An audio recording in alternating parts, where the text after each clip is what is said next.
As a fan of horror movies, there are definitely some bad ones out there, but there are also some really good ones that get critically rated bad. So today we're going to talk about some of the lowest rated movies that I love.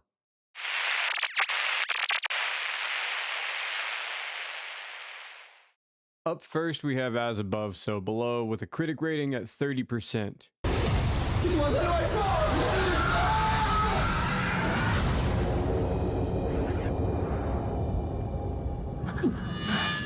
I was genuinely shocked when I was looking this up for trying to find horror movies that it was rated that low. I know most found footage horror movies usually have lower ratings, but this one doesn't feel as like overly shaky, and the adventure style story of searching for the Philosopher's Stone and essentially the journey through what I can only imagine hell is. I found that to be just compelling and well shot and had some of the coolest deaths that I've ever seen in a horror like a found footage horror movie. So I was super shocked that it was rated this low, but it definitely is one that I will just throw on at any point if I'm in the mood for found footage. I know it's a reliable one that'll give me some of the jump scares, some really cool deaths, and just an overall story that I might care more about. Up next, we have Escape Room, sitting at a critic rating of only 51%, which crazy to me because I absolutely love this movie. Things that weren't there before. I am not imagining this. Surviving is a choice. I want out. You let me out of here. That's why they chose us. And they all look. I love movies that take this game concept and twist it into like a darker version. Movies like Would You Rather, or even Saw 2, where you have to get through the house and you know one of the traps is going to kill one person, if not everybody else in the room. So this is no different than that. Escape Room is basically, escape the room, use your brain, figure the puzzle out, escape the room without dying. Now, this next one upset me, like, greatly. Finding out the score for this movie was really upsetting for me. And we're talking about Texas Chainsaw Massacre 2003. He's killing him. Who's killing who? What's wrong with you people? Oh, my.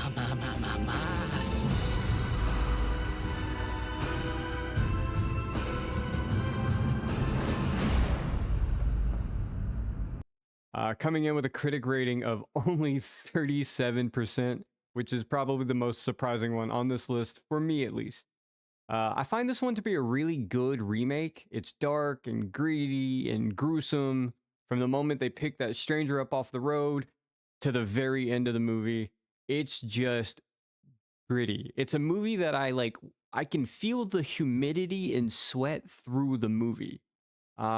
And Jessica Biel in a cutoff tank top. I mean, what more do I have to say? In all seriousness, this is my favorite Texas Chainsaw Massacre movie. And seeing it rated so lowly hurts my heart. Speaking of remakes, the next one on this list is Prom Night 2008. He's not gonna stop until he gets her. Prom Night. The lowest movie on this list for sure, with a critic rating of 9%.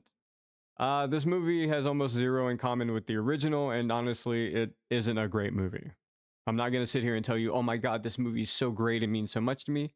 It's not. It's a fun, campy, whodunit from the 2000s. There's not much more to say about it. You know what to expect. It's people die in brutal ways on prom night, and you're trying to figure out who the killer is. It's simple, and it's just one of those 2000s movies that easy to watch, easy to follow, and not much to say else about it. The next movie on this list is The Strangers 2008. What is that?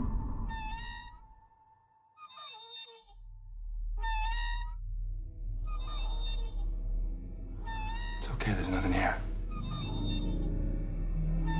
I haven't heard a dog bark or a car pass. Nothing.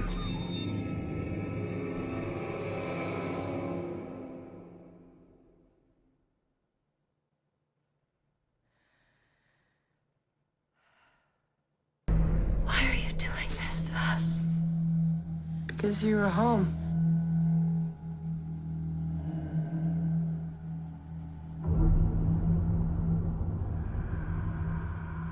At a critic score of 50%, to me, I'm really shocked. I know I've said this about all the other ones, but I'm actually genuinely surprised this movie didn't do better.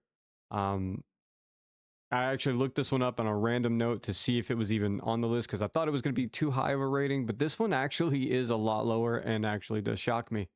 Um, and I think for me, the scariest part of the whole movie is that it could happen. It's real people. It's all based in reality.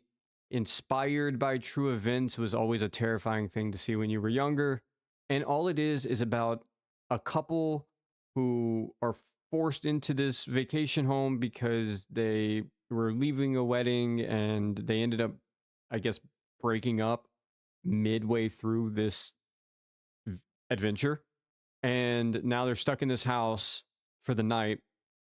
And in the middle of the night, some child or small girl or small woman, you don't really know, uh, approaches them at night asking if they can use the phone. And then it turns out there's more people watching them, and then it just goes into a very horrific torturing throughout the entire night, just psychologically and even physically at the end of the movie. Um, I'm genuinely shocked this movie doesn't have like more of an appeal. I know the sequels kind of sucked and take away from what the original film was, but to me, the premise of this movie is so terrifying. It's horrific. So that way,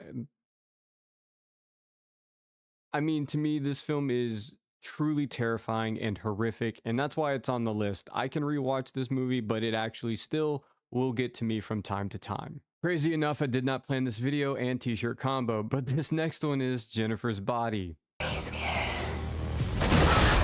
Thought you only murdered boys. I go both ways. I will finish you if I have to. Okay. You can barely finish gym class. I know it seems crazy to have a rating of 47% with as much praise and how much this movie is talked about on the internet. It definitely has more of a cult fan base, and that cult fan base definitely lives on the internet. I mean, it's Megan Fox as a bloodthirsty demon eating boys. Literally, what more could you ask for in a 2009 film? It has that 2000s grit and angst mixed with a very like clever, snappy dialogue that we were doing at the time and still continue to do in a lot of other movies. It's not perfect and it has a lot of flaws and it can sometimes feel cringy or corny at times, but overall, it is definitely an enjoyable watch and one that I have so much fun watching every time. And lastly, on this list, we have Circle. They're killing whoever gets the most votes. It's us. We're choosing who dies. Why would they do this? What is wrong with you people? If this is a vote, I say they go first. One of them has to die. I'm just trying to get this to stop. You'd kill a kid to save your own life. It won't work. They thought of everything. No, I won't do it. I will not do it. Do you want to save her or not? What do you think happens when we get down to the last person left? With a rating of 57%, I just love the concept of this movie. You take 50 people and they wake up inside this void and they can't leave this little space that they're in, and they're voting on which one of them to take out all the way down to the last surviving person. I just find that the whole concept of the movie is fun and rewatchable. I've seen it probably about 6, maybe 8 to 9 times. And every single time I forget certain parts and then go, oh yeah. So it does have a good rewatchability for me.